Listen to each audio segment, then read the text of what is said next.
Hey there. Thanks for coming back and tuning in to a weekly devotional here. I want to be a little bit different today and work off what the Bible tells us about teach us to number our days. What does that mean to you when you hear it?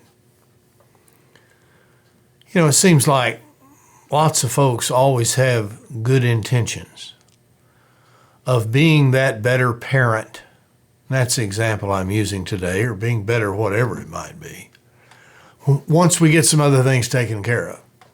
I've had a lot of people tell me over the years that they'll be in church once they get some things worked out.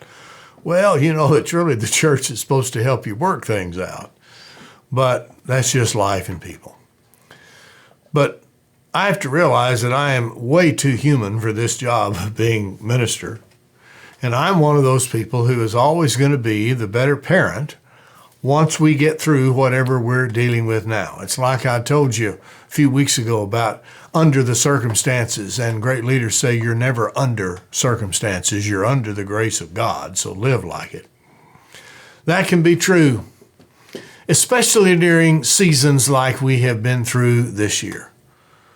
So many distractions, a change of routine, worry, despair, depression, concern about what tomorrow is going to look like.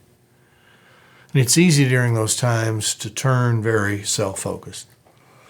I have these two pictures behind me. One is a word picture, and I'll read that to you in a minute.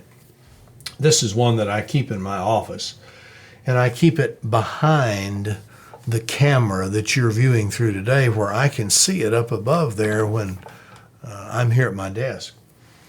This is the picture of me when I had a lot of hair in my office, or in fact, I don't think I was in my office. I was somewhere in my previous church up at St. Paul United Methodist Church in Hurst when Pete was about a year and a half old. And there I was with my emerging belly, holding him as my son. That seems like only yesterday. And in a few months, he will turn 15 years old, and I'm teaching him now how to drive. Wasn't long ago, it seems, that I was running alongside that bicycle, giving him the confidence to learn to just trust and balance. And once you learn, son, you'll never forget. I did that with his brother, who will be 23 this year. You've heard me say the older we get, the faster this life goes. And you can't wait around for it to be convenient to be a great parent or to be whatever great person we want to be. It needs to start now.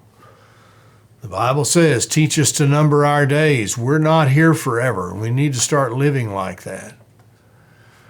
Now remember the ethic that the Gaithers shared with us. We have this moment to hold in our hands and to trust as it sifts through our fingers like sand.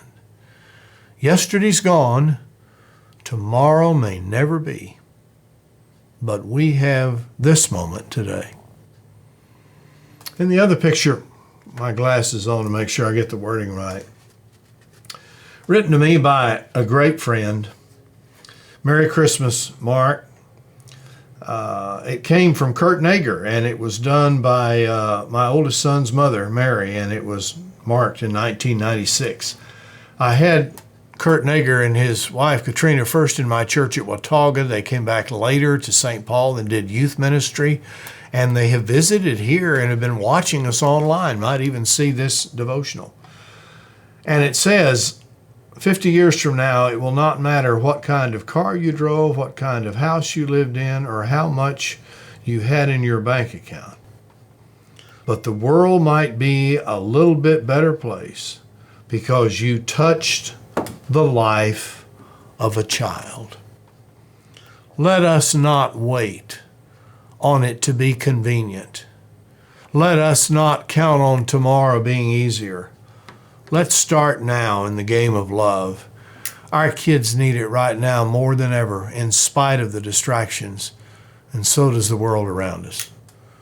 Thanks for tuning in today. May God's richest blessings be upon you and those you love.